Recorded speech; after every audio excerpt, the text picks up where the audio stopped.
आइए अपने स्थानों पे खड़े होंगे और उस परमेश्वर के नाम की जय जयकार करेंगे।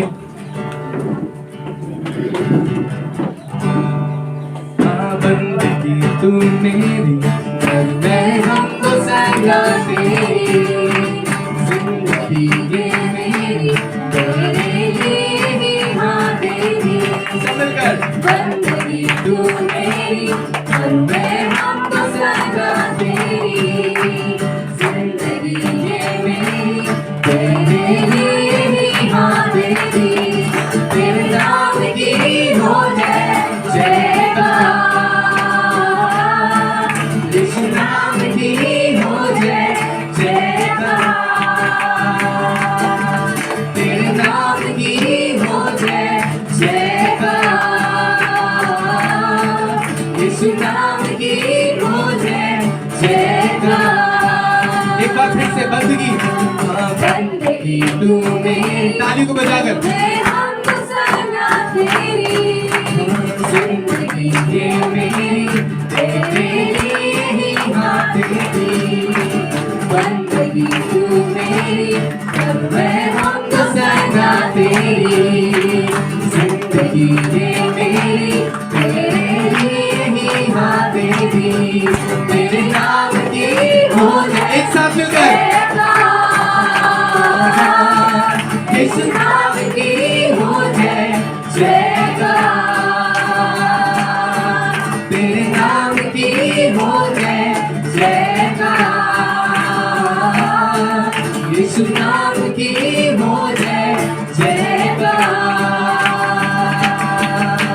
सजदा करूं तुझको, तेरा नाम सबसे ऊंचा, तू अल्फा और ओमेगा, तेरे बिन यीशु क्या जीना।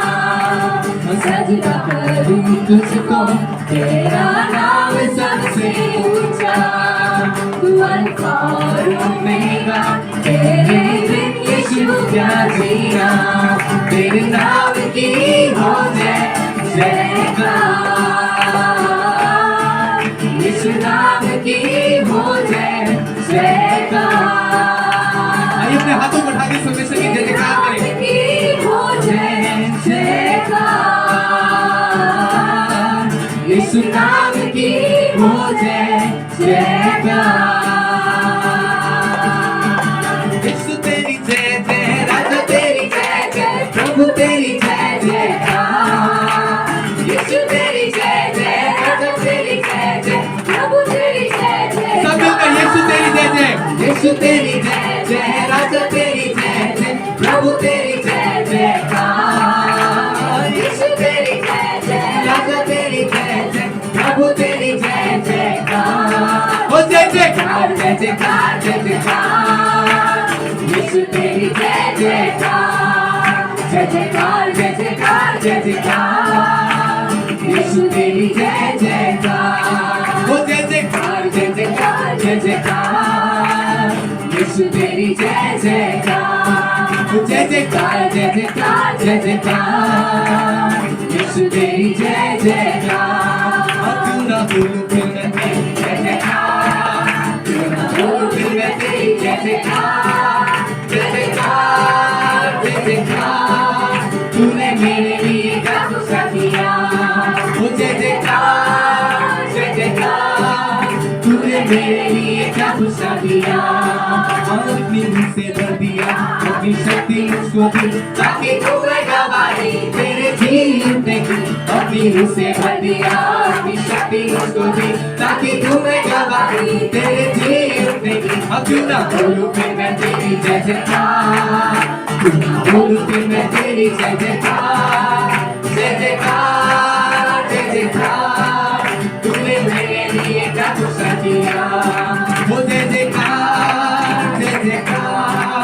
तूने मेरे लिए क्या कुछ किया, वो यीशु तेरी जय जय, राजा तेरी जय जय, प्रभु तेरी जय जयकार। यीशु तेरी जय जय, राजा तेरी जय जय, प्रभु तेरी जय जयकार। आइए उसके नाम को ऊंचा करें, हर एक जन बुलंद आवाज के साथ परमेश्वर की जय जयकार करें। प्रभु तेरी जय जयकार, यीशु तेरी जय जय, राजा तेरी जय जय, प्रभु तेरी जयकार, हो जय जयकार, जय जयकार, जय जयकार, यीशु तेरी जय जयकार, जय जयकार, जय जयकार, जय जयकार, यीशु तेरी जय जयकार, हो जय जयकार, जय जयकार, जय जयकार, यीशु तेरी जय जयकार, जय जयकार, जय जयकार, जय जयकार, यीशु तेरी जय जयकार। क्यों ना बोलूं फिर मैं तेरी जय जयकार, क्यों ना बोलूं फिर मैं तेरी जय जयकार, जय जयकार, जय जयकार, तूने मेरे लिए क्या कुछ किया, ओ जय जयकार, जय जयकार, तूने मेरे लिए क्या कुछ किया, ओ जय जयकार, जय जयकार, तूने मेरे लिए क्या कुछ किया, जय जयकार, जय जयकार, तूने मेरे लिए क्या कुछ किया। दिन से स्तुति करूं बेशुमार तेरे कामों के लिए, अब तक तूने संभाला मुझे, अपनी राहों में लिए हुए, अब तक तूने संभाला मुझे, अपनी राहों में लिए हुए, दिन के स्तुति करूं बेशुमार तेरे कामों के लिए, अब तक तूने संभाला मुझे, अपनी बाहों में लिए हुए, अब तक तूने संभाला मुझे, अपनी बाहों में लिए हुए। अब क्यों ना बोलूं फिर मैं तेरी जय जयकार, क्यों ना बोलूं फिर मैं तेरी जय जयकार, जय जयकार, जय जयकार, तूने मेरे लिए क्या कुछ किया, जय जयकार, जय जयकार, तूने मेरे लिए क्या कुछ किया, जय जयकार, जय जयकार, तूने मेरे लिए क्या कुछ किया, ओ जय जयकार, जय जयकार, तूने मेरे लिए क्या कुछ ना किया, ओ जय जयकार, जय जयकार, तूने मेरे लिए क्या कुछ ना किया, हाँ जय जयकार, जय जयकार, तूने मेरे लिए क्या कुछ ना किया। इस परमेश्वर का धन्यवाद करें, उसके उन कामों को याद करें जो वो हर पल हमारी जिंदगी में करता है, और उसका कलाम बताता है कि उसने अपने इकलौते पुत्र को भी ना रख छोड़ा, वो भी हमारे लिए दे दिया ताकि हम उद्धार पाए और उसके नाम की जय जयकार कर सके। आइए हर एक जन यीशु नाम की जय जयकार करे, यीशु नाम को ऊंचे पर उठाएं, धन्यवाद करें, उसकी उपस्थिति को महसूस करें। वो परमेश्वर हमारे बीच में है, उसका आत्मा हमारे बीच में है। धन्यवाद दें, धन्यवाद दें। ओ रास्ते शिकोरी अंधारा, प्रभु तेरा धन्यवाद तेरी उपस्थिति के लिए। ओ यीशु तेरा धन्यवाद, तेरी जय हो यीशु, तेरी जय जयकार हो प्रभु, तेरी जय जयकार हो, तेरा धन्यवाद। ओ धन्यवाद, धन्यवाद हो गया अंधारा शिकोरी अंधारा रास्ते। हर एक जन परमेश्वर का धन्यवाद करे, धन्यवाद करे, धन्यवाद करे, जयकार करे, प्रभु की जय करे, यीशु की जय करे, यीशु के नाम को ऊंचे पर उठाए। विश्वास जानिए, उसके नाम की जय जयकार करने से बंधन खुल जाते हैं, उसके नाम को लेने से बीमारियां चली जाती हैं, टेंशन चली जाती हैं, घर की परिस्थितियां बदल जाती हैं। सिर्फ वही एक नाम है, सिर्फ एक नाम, यीशु नाम। जब जब हम उस नाम को पुकारते हैं वो हमारी सहायता करता है। जब जब हम उस नाम को लेते हैं वो परमेश्वर हमारे बीच में आ जाता है, वो परमेश्वर हमारे घर में आ जाता है, वो परमेश्वर हमारी उन सिचुएशंस में जहां कोई हमारे साथ नहीं होता, वो परमेश्वर हमारे पास होता है।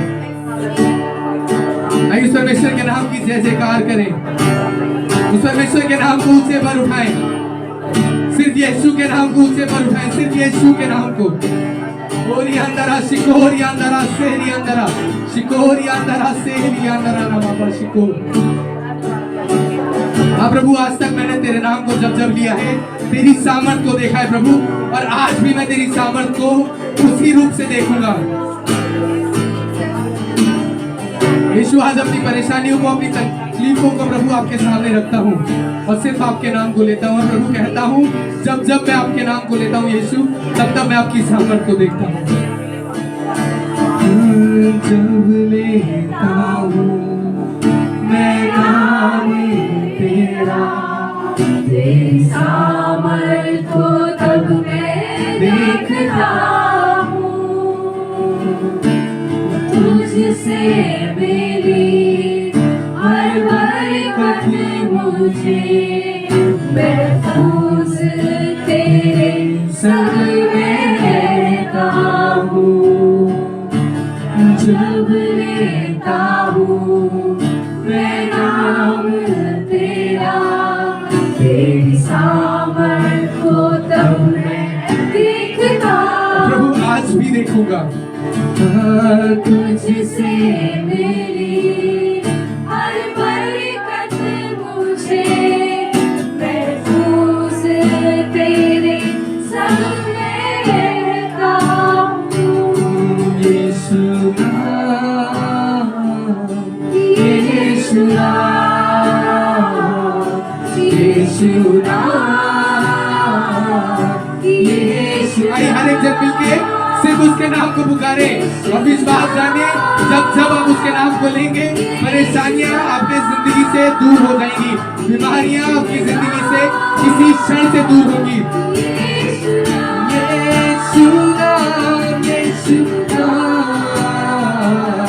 यीशु नाम। आइए उसके नाम को ऊंचे पर उठाएं। यीशु नाम, यीशु नाम।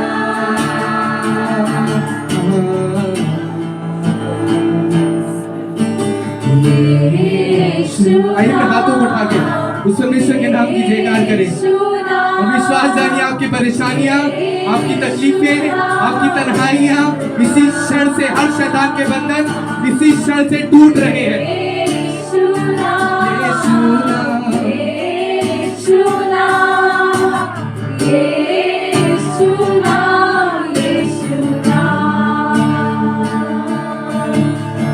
आज हमारे वो साथ है,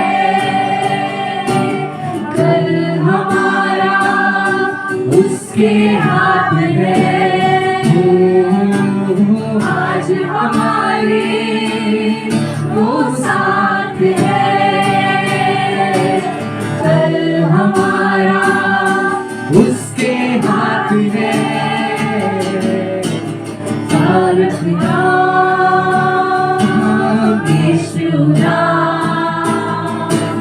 जय जय नाम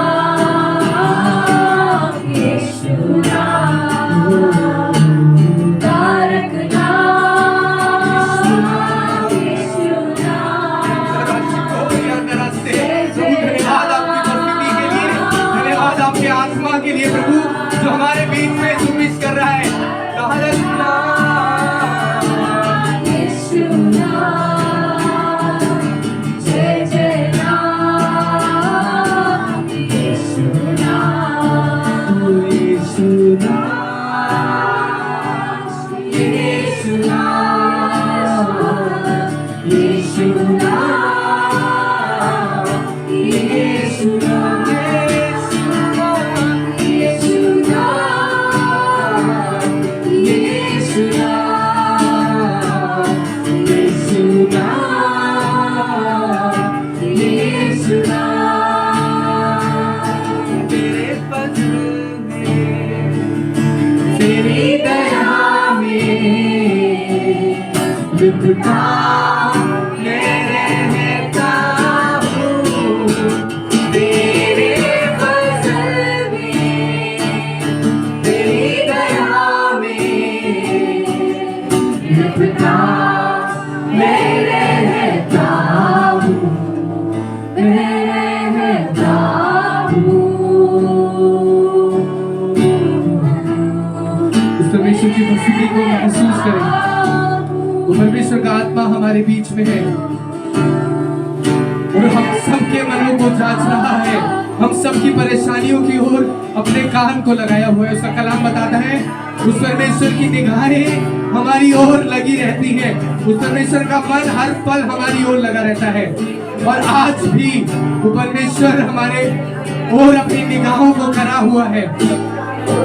आइए अपने मनों को खोलना शुरू करें, उस परमेश्वर के सामने अपने मनों को खोलना शुरू करें, अपनी परेशानियों को, अपनी दिक्कतों को, अपनी किल्लतों को उस परमेश्वर के सामने रखना शुरू करें और उससे कहें प्रभु मैं सिर्फ तेरे साए में महफूज हूँ प्रभु, मैं और कहीं सुरक्षित नहीं प्रभु, मैं सिर्फ तेरे साए में महफूज हूँ प्रभु।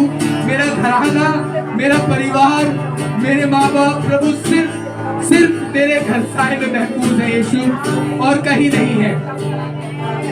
आइए अपने आप को और अपने परिवार को उस परमेश्वर के साए में रखें, अपने मनों को उस परमेश्वर के समीप रख दें और विश्वास जाने वो परमेश्वर मनों को बदलने वाला परमेश्वर है, वो परमेश्वर चीजों को बदलने वाला परमेश्वर है। वो परमेश्वर का आत्मा हमारी ओर है तो हमारा विरोधी कोई नहीं हो सकता। हर एक जन अपने मनों को खोलकर परमेश्वर के नाम की जय करे और सिर्फ उसके नाम की जय करे और अपने आप को परमेश्वर के सामने में रख दे।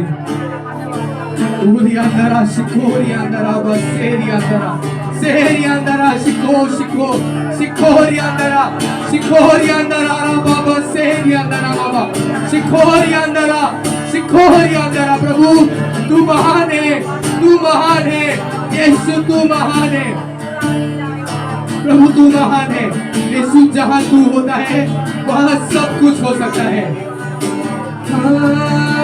महफूज हूँ मैं तेरे साए में खुदा, तेरा हाथ मैं कभी ना छोड़ूंगा। अपने हाथों को उठा के उस परमेश्वर से कहें महफूज हूँ मैं तेरे साए में खुदा, तेरा हाथ मैं कभी ना छोड़ूंगा। अपने हाथों को उठा के उस परमेश्वर के हाथ को थाम ले।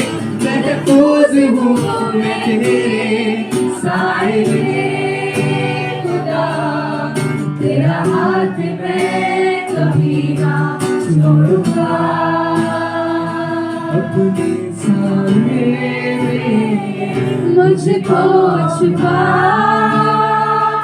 अपने हाथों से, यीशु नाम से हर बंधन टूट रहे हैं। अपने साए में मुझको छुपा अपने हाथों से, मुझको बना।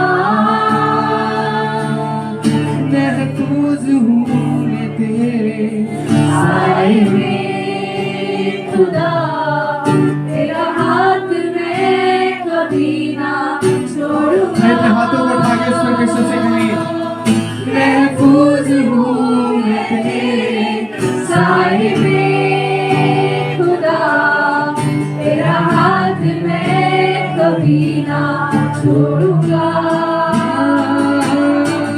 महफूज हूँ मैं तेरे साए में खुदा, तेरा हाथ मैं कभी ना छोड़ूंगा। उस परमेश्वर के हाथ को थाम ले। वो परमेश्वर हमारी ओर अपने निगाहों को करा हुआ है, वो परमेश्वर हमारी ओर अपने मन को करा है और सिर्फ एक बात कह रहा है कि हम उसको जाने, हम उसको चाहें और हर पल उसके नाम की जय जयकार करते रहे।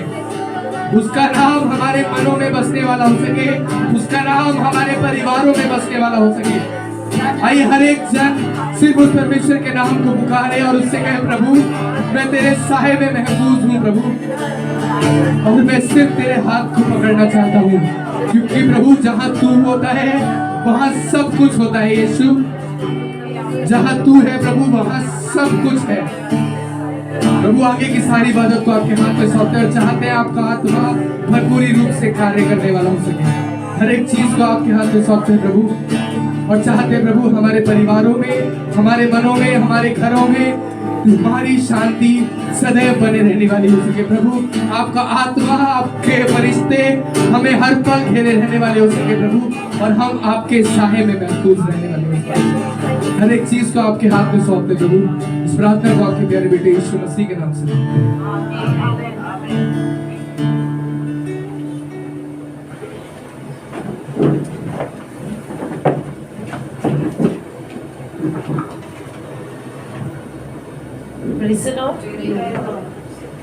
परमेश्वर का धन्यवाद देना चाहते हैं आज के समय के लिए, जब मैं और आप यहाँ पे इसलिए इकट्ठा हुए हैं ताकि उसके पवित्र नाम को धन्य कह सके, उसके नाम को पुकार सके। और पिछले वेंसडे को जब हम बात कर रहे थे तो हम बात कर रहे थे ऐश वेंसडे की, और हम बात कर रहे थे कि अब हम क्या करेंगे, 40 डेज के फास्टिंग में चले जाएंगे। और 40 डेज को जब हम 40 डेज के विषय में जब हम सोचते हैं, 40 डेज के बारे में जब हम जानते हैं, तो हम ये जानते हैं कि 40 डेज बहुत मायने रखते हैं। परमेश्वर के कलाम में बहुत सी बातें, बहुत सी चीज़ें ऐसी हैं जो 40 को दिखाती हैं। और जब हम इसको पढ़ते हैं तो हम अगर जाएं परमेश्वर के कलाम में, उत्पत्ति को अगर आप निकालें, उसका 7th चैप्टर जब हम निकालते हैं, उत्पत्ति 7वां अध्याय जो है वहाँ पे एक काम हो रहा है। उससे पहले नूह को एक आज्ञा दी गई है और उसने एक जहाज बनाया है। और उत्पत्ति 7 के पहले पद में वो इस तरीके से वहाँ पे लिखा गया है, तब यहोवा ने नूह से कहा। तब यहोवा ने नूह से कहा। अब यहोवा नूह से एक बात कह रहा है, अब यहोवा नूह से कुछ कह रहा है। जी, तू अपने सारे घराने समेत जहाज में जा। क्या लिखा है? तू अपने सारे घराने समेत जहाज में जा। वो जहाज जो नूह ने तैयार किया है परमेश्वर की अगुवाई में, वो जहाज जो उसने बनाया है परमेश्वर के वचन को सुन के, परमेश्वर ने उसे बताया था कि कैसे कैसे बनाना है, और वो जहाज बन के तैयार हुआ है। और अब परमेश्वर ने एक काम कहा है, उसने कहा है तू उस जहाज में चला जा। और आपको पता है उसके बाद क्या होता है? इसी के अगर हम 17th वर्स में पहुंच जाते हैं, तब कुछ हुआ है, तब कुछ हुआ है वहाँ पे। जी, 17th वर्स को पढ़ दें। पृथ्वी पर 40 दिन तक जल प्रलय होता रहा। क्या लिखा है? पृथ्वी पर 40 दिन तक क्या होता रहा? जल प्रलय होता रहा।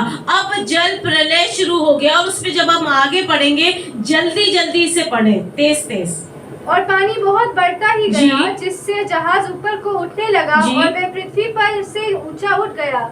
जल बढ़ते बढ़ते पृथ्वी पर बहुत ही बढ़ गया और जहाज जल के ऊपर ऊपर तैरता रहा। जल पृथ्वी पर अत्यंत बढ़ गया, यहाँ तक कि सारी धरती पर जितने बड़े बड़े पहाड़ थे वे सब डूब। क्या हुआ? जितने बड़े बड़े पहाड़ थे वो भी उसमें डूब गए। तो सोच के देखिए कितना ज्यादा जल बरसा है, कितना ज्यादा जल फूट फूट के निकला है। और इसको जब पढ़ते जाते हैं तो हम फिर वापस फर्स्ट वर्स पे आएंगे कि लेकिन नूह और उसके परिवार को क्या कहा है परमेश्वर ने, कि तुम जहाज में चले जाओ। पता है ये 40 डेज जो हम सेलिब्रेट कर रहे हैं, बारिश हो रही है, आंधी आ रही है, तूफान आ रहा है, शायद लोगों की चिल्लाने की आवाजें आ रही होंगी और बहुत ज्यादा खराब मंजर होगा वहां पे, लेकिन नूह और उसका परिवार जो है वो उस जहाज में सुरक्षित है। पता है मेरे और आपको जब हम देखें संसार में, संसार की चीजों में बहुत ज्यादा हाहाकार मचा हुआ है, बहुत ज्यादा निराशा है, बहुत ज्यादा परेशानी है, लोगों को समझ नहीं आ रहा है क्या करना है। कुछ काम करते हैं और उसमें हम हार जाते हैं, हम निराश होकर बैठ जाते हैं। लेकिन खुदा के लोग जो उस पर विश्वास करते हैं, ये 40 दिन मेरे और आपको प्रोटेक्शन देते हैं, ये 40 दिन मुझे और आपको संभालते हैं, और साथ ही साथ पता है क्या, ये 40 दिन डिस्ट्रक्शन भी लेके आते हैं। अब ये कौन सी बात हो गई? तबाही क्यों लेके आएंगे? हम तो 40 दिन का रोजा रख रहे हैं, हम तो शायद 40 दिन में से एक भी दिन नहीं छोड़ते हैं। कभी कभी मुझे लगता है कि संडे की भी क्यों छोड़ने का होता है। हम तो संडे को भी फास्ट रखेंगे और हम 40 डेज बिल्कुल अपने ध्यान से सुबह उठ के और पूरा शाम को ही तोड़ते हैं, 5 मिनट पहले भी नहीं तोड़ते हैं। डिस्ट्रक्शन होगा, हाँ डिस्ट्रक्शन होगा उन बातों का जो आपके जीवन में निराशा को उत्पन्न करेंगे। हाँ वो बातें तबाह हो जाएंगी जो आपके परिवार में कलेश को लेके आ रही हैं। हाँ वो बातें बर्बाद हो जाएंगी जो आपके जीवन में बुराई को लेके आ रही हैं। वो बातें खत्म हो जाएंगी जो आपके लिए पहाड़ की मानंद दिखाई दे रहे हैं, वो उस पानी में डूब जाएंगे।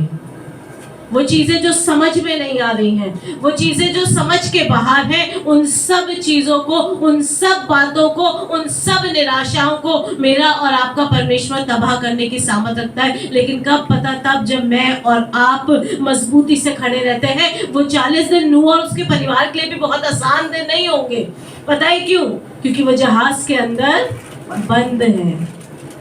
शायद बाहर का मंजर देख नहीं पा रहे होंगे, शायद बस जहाज की दीवारें देख देख के उन्हें गुस्सा आ रहा होगा, कुछ समझ नहीं आ रहा है क्या हो रहा है। पहले कभी नाव में बैठे नहीं है, जब पानी है तो नाव भी खूब हिल रही होगी, पता नहीं मैनेज कर पा रहे होंगे या नहीं, कभी इधर को गिर जा रहे होंगे, कभी उधर को गिर जा रहे होंगे, क्या हो रहा होगा हमें नहीं पता। उनके लिए भी आसान नहीं है। आज आपके जीवन में शायद आपको लग रहा है कि परेशानियां हैं, दिक्कतें हैं, समझ में नहीं आ रहा है, कभी इधर गिर जा रहे हैं, कभी उधर गिर जा रहे हैं। एक परेशानी से उठते हैं तो दूसरी में गिर जाते हैं, दूसरी से उठते हैं तो तीसरी में गिर जाते हैं। मुझे अपने स्कूल के एक मैम की बात याद आती है। जब मैं सेंट मेरीज में जॉब करती थी तो बीच में कुछ टाइम के लिए मैंने बस से जाना स्टार्ट कर दिया था और मेरे साथ एचएट मैम थी और हम दोनों एक साथ बैठे हुए थे और कुछ बात होने लगी। जब मैंने परी को कंसीव किया था तब मैं बहुत ज़्यादा कॉम्प्लिकेशंस मेरे साथ हो गए थे और मेरा लेफ्ट साइड बिल्कुल सेमी पैरालिसिस टाइप हो गया था, मुझे हर चीज़ में दिक्कत होती थी। और वो मेरे पास बैठी थी और मैं उनसे कहती कि मैम पता नहीं क्या होता है, एक चीज़ होती है फिर ये होता है फिर ये होता है। तो वो मुझसे कहने लगी कि रचना मैं एक बात जानती हूँ। तो मैं कहा जी मैम बताइए। तो कहने लगी कि हमारा दुश्मन इतना कमज़ोर है कि उसको अकेले आने की हिम्मत ही नहीं होती, वो इतना डरपोक है कि वो मेरा और आपका सामना कर ही नहीं सकता। तो वो सोचता है 4-6 को लेके चलो जब इसके पास जाना है। तो आप 4-6 को लेके आता है और तभी हमें लगता है कि एक परेशानी से निकल रहे हैं, दूसरी में फंस जा रहे हैं, दूसरी से निकल रहे हैं, तीसरी में फंस जा रहे हैं। लेकिन अच्छाई इस बात में याद रखने की जरूरत है कि जो वो पहले आई थी वो चली गई, अब जब ये दूसरी परेशानी आई है ये भी चली जाएगी और तीसरी आए, चौथी आए, जितनी परेशानियां दुश्मन ला सकता है ले आए। लेकिन हम तो इस बात को जानते हैं कि हम अपने परमेश्वर में जयवंत से भी बढ़कर हैं। सिर्फ जयवंत नहीं है, जयवंत से भी बढ़कर है। ये परेशानियां इतनी डरपोक है कि मेरा और आपका सामना नहीं कर सकती, इसलिए ग्रुप बना के आती हैं कि शायद ग्रुप में जाएंगे तो इसे डरा लेंगे, शायद ग्रुप में जाएंगे इसे गिरा लेंगे। लेकिन मैं और आप उस नाव में सुरक्षित बैठे हुए हैं। चाहे 40 दिन तक जल प्रलय आता रहे, चाहे 40 साल तक परेशानियां आती रहे। हम लोग स्कूल में थे, मेरे साथ के टीचर, हम लोग बातचीत कर रहे थे और वो कहने लगे कि मैम मुझे तो बहुत चिंता होती है बच्चों के लिए कि पता नहीं आने वाले दिनों में इन्हें क्या क्या देखना है। हमारे जो बच्चे, हमने तो मैम जिंदगी काट ली।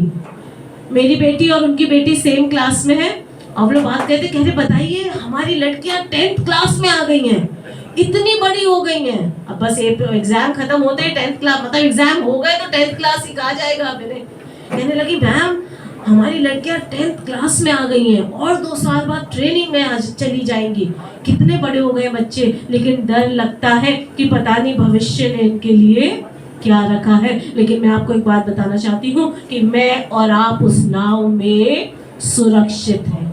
चाहे कितनी आंधी आए, चाहे कितना तूफान आए, इस बात को याद रखिए। ये 40 दिन हम यूं ही नहीं सेलिब्रेट कर रहे हैं। ये 40 दिन जब हम अलग अलग जगह प्रार्थनाओं में जा रहे हैं, अलग अलग खुदा के खादिमों को, सेवकों को सुन रहे हैं। किसी के पास कोई रेवलेशन है, किसी के पास कोई रेवलेशन है, लेकिन सब परमेश्वर के कलाम में से बोल रहे हैं तो मेरे और आपको तरक्की दे रहे हैं। मैं बार बार इस बात को एनकरेज करती हूँ, जहां भी आपको मौका मिले जरूर से जाएं और परमेश्वर में मजबूत होते चले जाएं। मेरे साथ अब निकालने पहली चीज हमने पढ़ी 40 दिन और 40 रात क्या हुआ है, चीजें तबाह हुई हैं लेकिन सुरक्षित भी उसमें लोग निकले हैं। मेरे और आपके बंधन टूट जाएंगे, मेरे और आपके जीवन की खराबी दूर हो जाएगी और मैं और आप सुरक्षित रहेंगे। अब निकाल सकते हैं निर्गमन उसका 24 अध्याय, एक्सोडस 24 और उसकी 18th वर्स। तब मूसा बादल के बीच में प्रवेश कर पर्वत पर चढ़ गया। क्या लिखा है? तब मूसा बादल के बीच में प्रवेश कर पर्वत पर चढ़ गया। वो चला गया है पर्वत पर और उसको अगर हम पढ़ेंगे, इससे पहले हम पढ़ेंगे इसकी 16th वर्स से पढ़ेंगे। तब यहोवा के तेज ने सीने पर्वत पर निवास किया। क्या लिखा है? एक जगह है सीने पर्वत जहाँ मूसा गया और लिखा है कि तब यहोवा के तेज ने सीने पर्वत पर निवास किया। जी और वह बादल उस पर 6 दिन तक छाया रहा। हाँ, और 7वें दिन उसने मूसा को बादल के बीच में वो से पर्वत पुकारा। 6 दिन तक साया करे रहा और फिर 7वें दिन मूसा को पुकारा गया। मैं और आप परमेश्वर के साये में छुपे हुए हैं। मैं और आप शायद इस समय ठहराव की स्थिति में है। शायद हमें आवाज सुनाई नहीं दे रही है, शायद हमें समझ में नहीं आ रहा है, शायद हमारे कानों में कोई आवाज पहुंच नहीं रही है, हमें कोई भी कलाम अच्छा नहीं लग रहा है। हम पता है 6 मीटिंग अटेंड कर चुके हैं, लेकिन कोई भी कलाम अभी तक ऐसा नहीं लगा कि बहुत ही ज्यादा हम परमेश्वर के हम बिल्कुल बदल जाए। हम कई बार ऐसे सोचते हैं कि सब चीजें स्टिल हैं। यहाँ पे मूसा के टाइम में एक स्टिल टाइम है, लेकिन लिखा है 7वें दिन उससे बादल में से एक आवाज सुनाई दी। आपको पता है जब ठहरे रहते हैं खुदा के साथ तब मुझे और आपको उसकी आवाज सुनाई देती है। बहुत सी बार हम ठहरना नहीं चाहते, हम चाहते हैं जल्दी से हो जाए, हम अभी आए हैं और अभी हमें मिल जाए, हमने अभी ये किया है और हमारे लिए हो जाए। नहीं नहीं नहीं, कोई भी चीज ऐसे नहीं होती है। हम कोई पेड़ लगाते हैं तो उसको एक टाइम लगता है बड़ा होने में। हम कुछ और काम करते हैं, खाना बनाना शुरू करते हैं। मेरी बहुत खराब आदत है, मुझे खाना बनाना बिल्कुल पसंद नहीं है, और जब मैं खाना बनाती हूँ तो मुझे जब मसाला भूनना पड़ता है, मुझे वो सबसे बुरा टाइम लगता है। और मुझे ऐसा लगता है कि जल्दी से भुन जाए। कभी मैं उसे तेज कर देती हूँ, फिर धीमा कर देती हूँ, फिर मैं अपनी मदर इन लॉ के पास जाती हूँ, कहती हूँ मम्मी देखिए हो गया है क्या? तो कहती है अभी तो चढ़ाया है।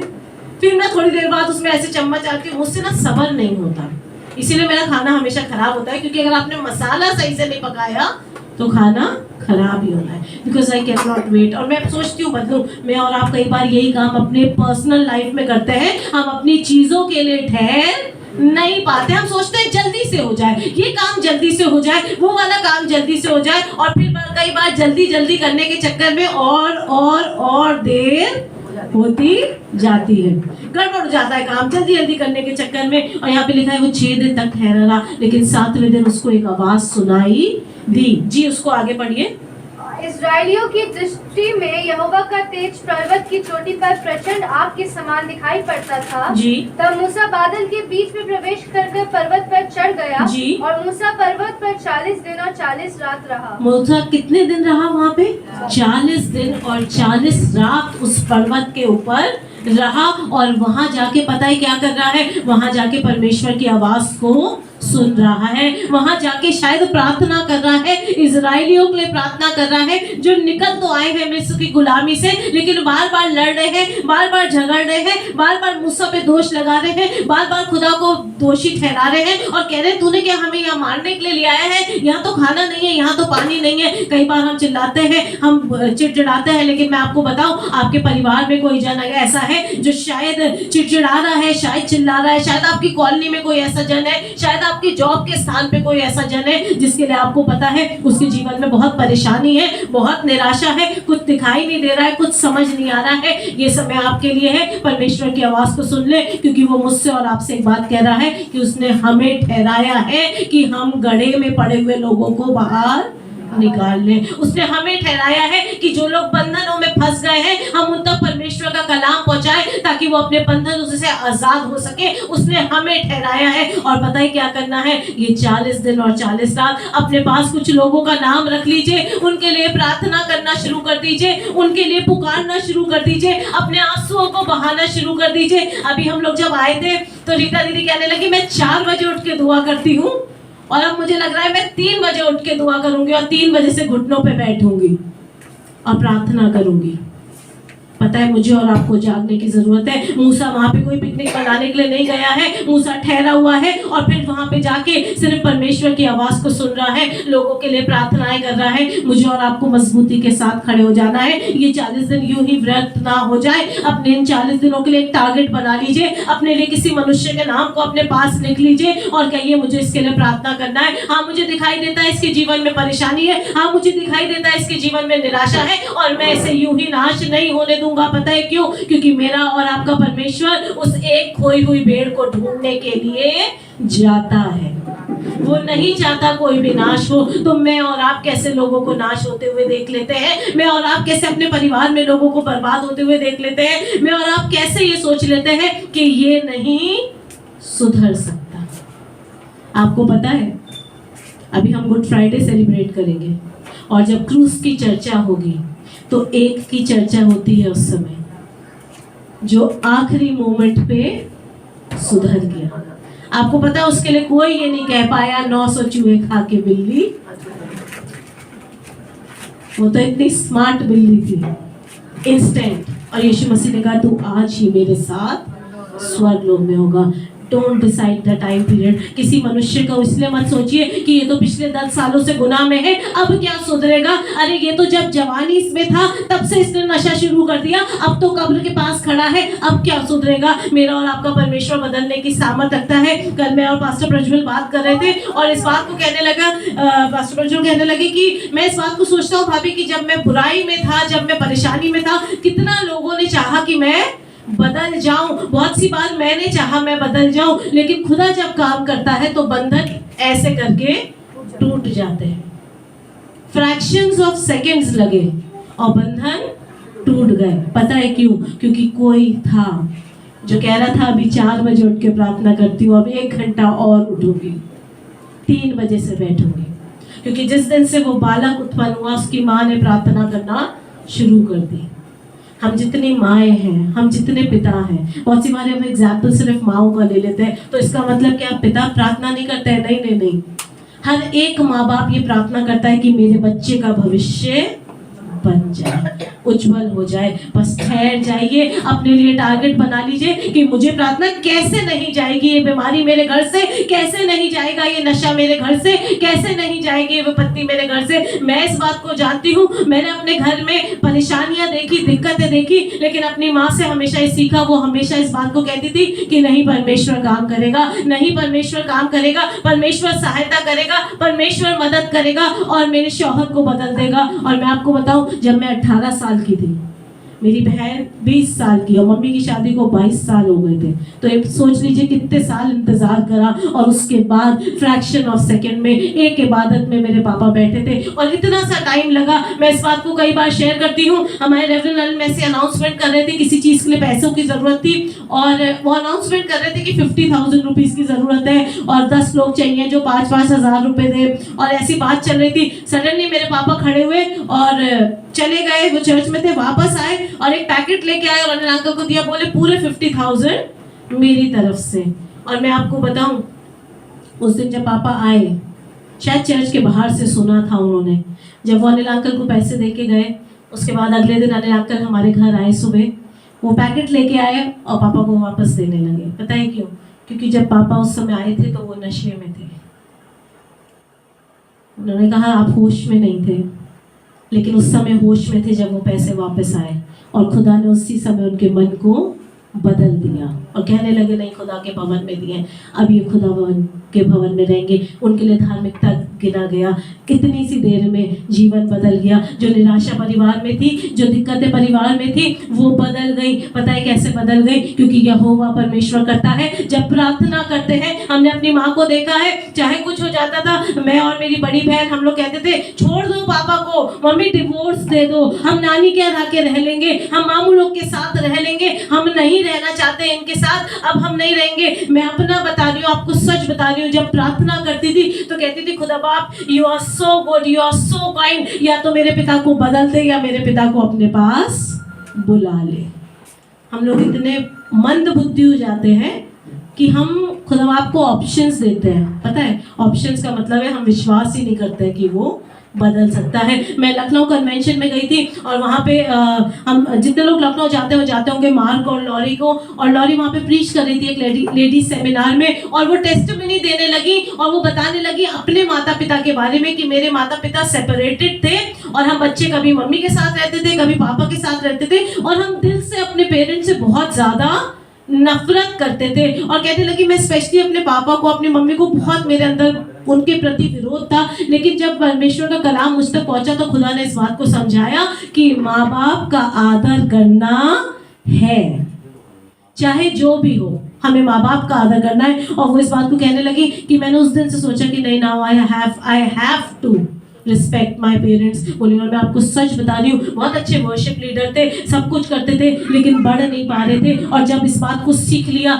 बढ़ने लगे, और जब मैं उनकी इस बात को सुन रही थी, खुदा ने मुझसे बातचीत करी। और तब जब मैं घर वापस आई वहाँ लखनऊ से, तब मैंने इस बात को कहा, खुदा बाप आई वाज सो रॉन्ग, मैं कितनी गलत प्रार्थना कर रही थी कि तू मेरे पिता को उठा ले, मेरे पिता का साया मेरे लिए जरूरी है। और अब से ये प्रार्थना करो, खुदा बाप तू ही बदलेगा, क्योंकि तू सामर्थी परमेश्वर है। शुक्रगुजार है परमेश्वर का। आज एक बहुत बड़े घर में रहते हैं जिसके लिए फाइनेंस पापा करते हैं। बरेली में बहुत बड़ा घर बना हुआ है, वो पूरा पापा ने बनवाया है। बहुत ज्यादा बात नहीं करते हैं मेरे पापा, फोन करते हैं, अच्छा हाँ ठीक हो, अच्छा ठीक है, पैसे चाहिए क्या? पापा की बस एक बात होती है, बर्थडे है, बच्चे पास हुए हैं, क्रिसमस है, न्यू ईयर, पापा का बस पैसे जाता है, बेटा इतने पैसे ट्रांसफर कर दिए, बेटा उतने पैसे ट्रांसफर कर दिए। वही पिता जिसके लिए हम सोचते थे कि ये खत्म हो जाए। पता है क्यों? क्योंकि प्रार्थनाओं में सामर्थ है। मुझे और आपको भटकना नहीं है।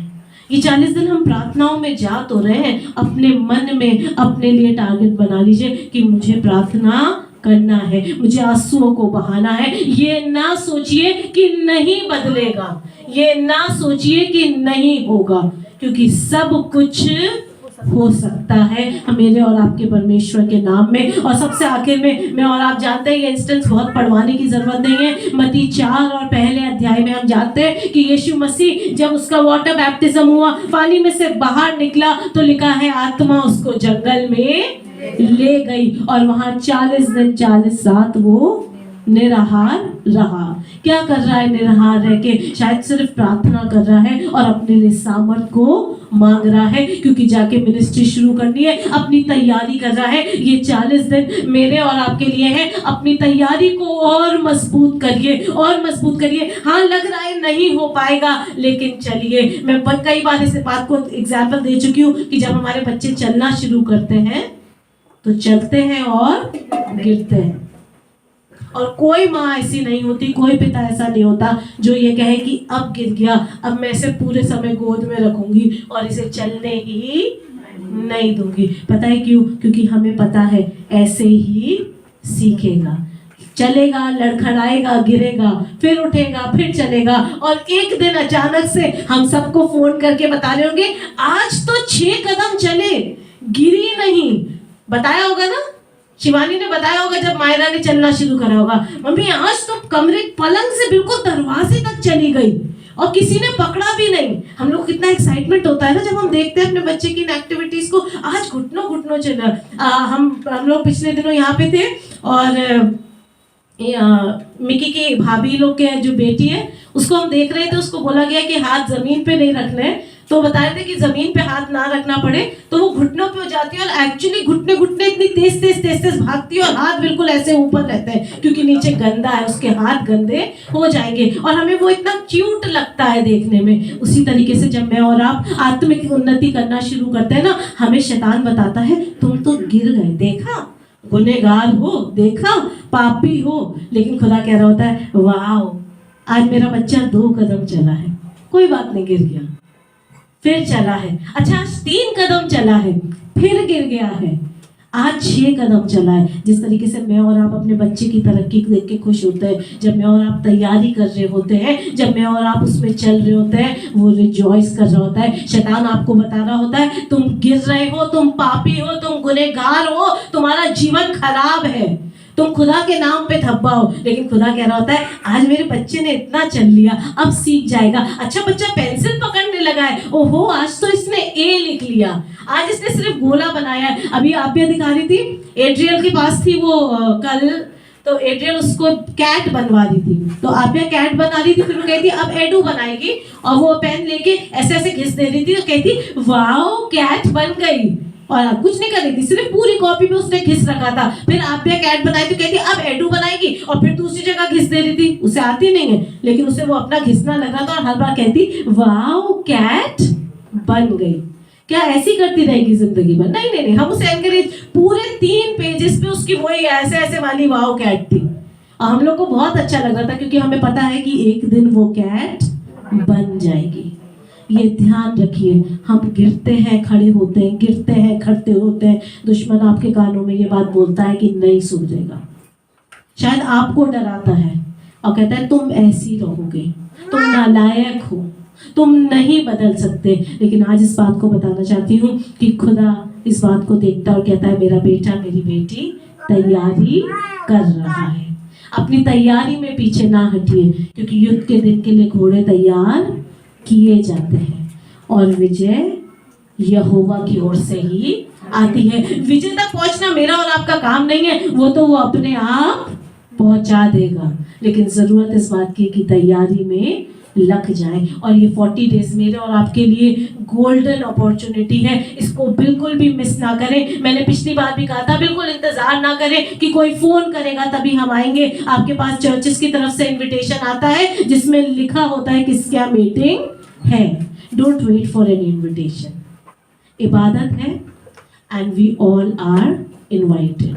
आप किसी के भी घर इबादत में जाएंगे तो वो ये नहीं कहेंगे अरे आप क्यों आ गए, rather they will be happy to see you कि आप इबादत में आए। और पता है क्या, जब इबादत में जाते हैं तो मेरा जीवन बदलता है।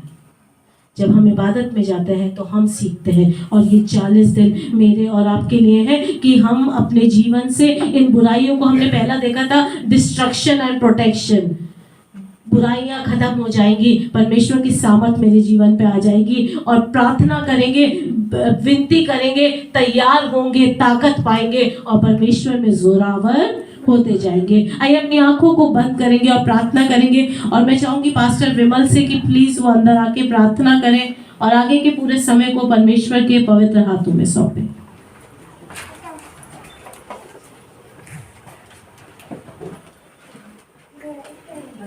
Thank you Jesus, thank you father, thank you lord. प्यारे आसमानी बाप, धन्यवाद करते हैं आज इस कलाम के लिए जिसके द्वारा खुदा बाप आपने आज की शाम हमसे बातें करी हैं। हाँ परमेश्वर, होने दे प्रभु कि हमारे हृदय में खुदा बाप हमेशा बना रहने पाए। हाँ परमेश्वर, जब इन 40 दिनों में खुदा बाप हम अपनी गलतियों को सुधार रहे हैं प्रभु, ये तेरा कलाम प्रभु हमारी रहनुमाई करे, हमारी अगुवाई करे, ताकि परमेश्वर हम अंश अंश करके तेरे स्वरूप में बदलने वाले हो सकें, अंश अंश करके प्रभु वो बर्तन बनने वाले हो सकें जो तेरी खिदमत गुजारी के लिए इस्तेमाल होने पाए। एक एक जन के लिए दुआ करते हैं परमेश्वर जो इस समय हमारे बीच में है, जो खुदा बाप इस आराधना का हिस्सा है प्रभु, हर एक को बहुतायत से बरकत दे और हर एक को खुदा बाप तो अपने अनुग्रह के द्वारा उभार। प्रभु दुआ करते हैं जो लोग ऑनलाइन इस आराधना का हिस्सा होंगे हैं प्रभु, उनको भी बड़ी बरकत दे। सब कुछ प्रभु यीशु के नाम से मांग लेते हैं, आमीन। Praise the Lord.